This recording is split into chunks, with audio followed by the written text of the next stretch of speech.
అందరికీ నమస్కారం.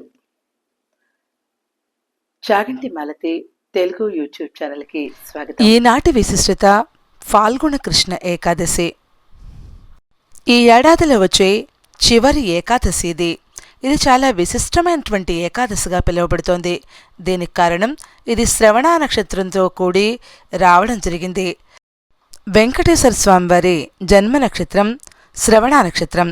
ఇది చాలా విశేషమైనటువంటి నక్షత్రంగా కొనియాడబడుతోంది. భగవత్ ఆరాధన విధానాల్లో వ్రతం ఎక్కువ ప్రాధాన్యత వహిస్తుంది.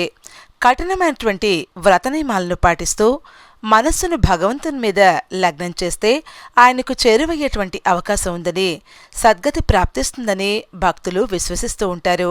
శ్రీహరికి ప్రీతికరమైనటువంటి వ్రతాల్లో ఏకాదశి వ్రతం చాలా శ్రేష్టమైంది. ఏకాదశి మహత్యం నారదీయ పురాణం ఉత్తర భాగంలో ఉంటుంది.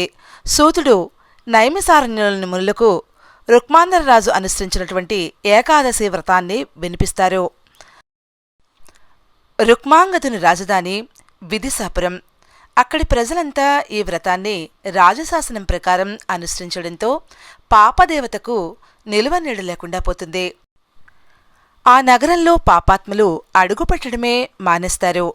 ఈ అవాంతరాన్ని గుర్తించి బ్రహ్మతో సమవర్తి మొరపెట్టుకోవడం జరుగుతుంది.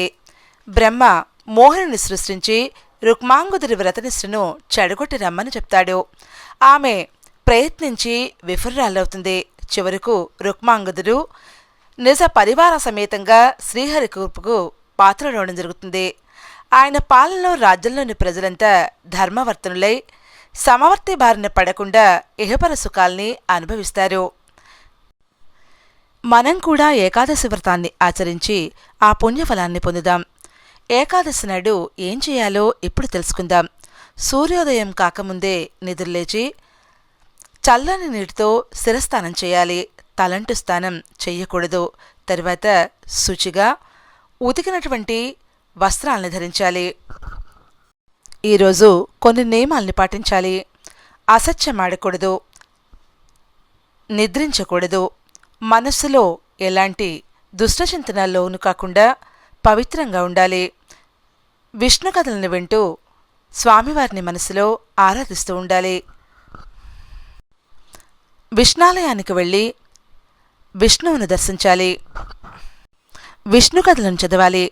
దశమి నాడు ఏకభుక్తం, ద్వాదశి నాడు శక్తిని అనుసరిస్తూ ఉపవాసం చేయాలి. వేకువజాము కాగానే స్నానాన్ని చేసి ద్వాదశి నాడు హరినామ సంకీర్తనం చేస్తూ గడియలు తగలగానే విష్ణు భక్తులు విప్రులకు స్వయంపాక దానాన్నివ్వాలి. శక్తిని అనుసరిస్తూ విందు ఏర్పాటు చేయాలి. ఆ తరువాత ద్వాదశి పారణ చేయాలి. ఆ రోజు కూడా ఉల్లి వెల్లులతో కూడినటువంటి నిషిద్ధమైనటువంటి కూరలు తినకూడదు. ఆ పగలు కూడా నిద్రించకూడదు. ద్వాదశి చాలా విశిష్టమైనటువంటి తిథి. ఆ రాత్రి భుజించరాదు, సంగమం చేయకూడదు. ఈ విధంగా వారి వారి శక్తిని అనుసరిస్తూ ఏకాదశి వ్రతాన్ని ఆచరించాలి. ఇప్పుడు ఫాల్గుణ కృష్ణ ఏకాదశి వ్రత కథను తెలుసుకుందాం. ఈ కథను విన్నంత మాత్రాన్ని చేసినటువంటి పాపాలన్నీ తొలగిపోతాయి. ఈ కథను పుణ్యాత్ములు మాత్రమే వినగలుగుతారు. కాశ్మీర దేశంలో ఈ దేవపూజ చేస్తారని నీలమత పురాణం చెప్తోంది. ఈనాడు కృష్ణైక ఏకాదశి వ్రతం చేస్తారని చతుర్వర్గ చింతామణి చెబుతోంది. కృష్ణుడికి ప్రీతిపాత్రమైనటువంటి రోజుగా చెప్తారు.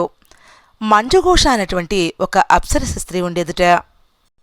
మంజుఘోష తన యొక్క అద్భుతమైనటువంటి శరీరాన్ని చూసుకుని అహంకరిస్తూ ఉండేది. తనంత అందగత మరొకరు లేరని వెర్రవీగుతూ ఉండేది. ఒకసారి ఆమె వనవిహారానికి వచ్చినటువంటి సమయంలో మేధావైనటువంటి ఒక మునిని చూస్తుంది.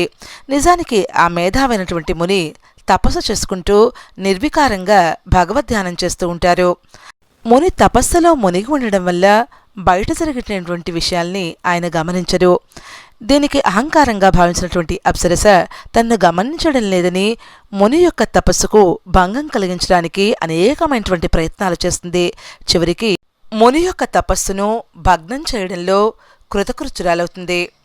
ముని ఆ విషయానికి ఆగ్రహించి ఆమెకు శాపవచనాన్నిస్తాడు. దాంతో తనకు శాప ఉపశమనాన్ని కలిగించమని వేడుకోవడం జరుగుతుంది మంజుఘోష. పాల్గొన్న కృష్ణ ఏకాదశి నాడు వ్రతాన్ని ఆచరిస్తే శాప విమోచన అవుతుందని ముని ఉపదేశవచనాలు చెప్తాడు. మంజుఘోష పాల్గొన్న కృష్ణ ఏకాదశి నాడు ఏకాదశి వ్రతాన్ని ఆచరించి శాపాన్ని పాపాన్ని పోగొట్టుకుంటుంది.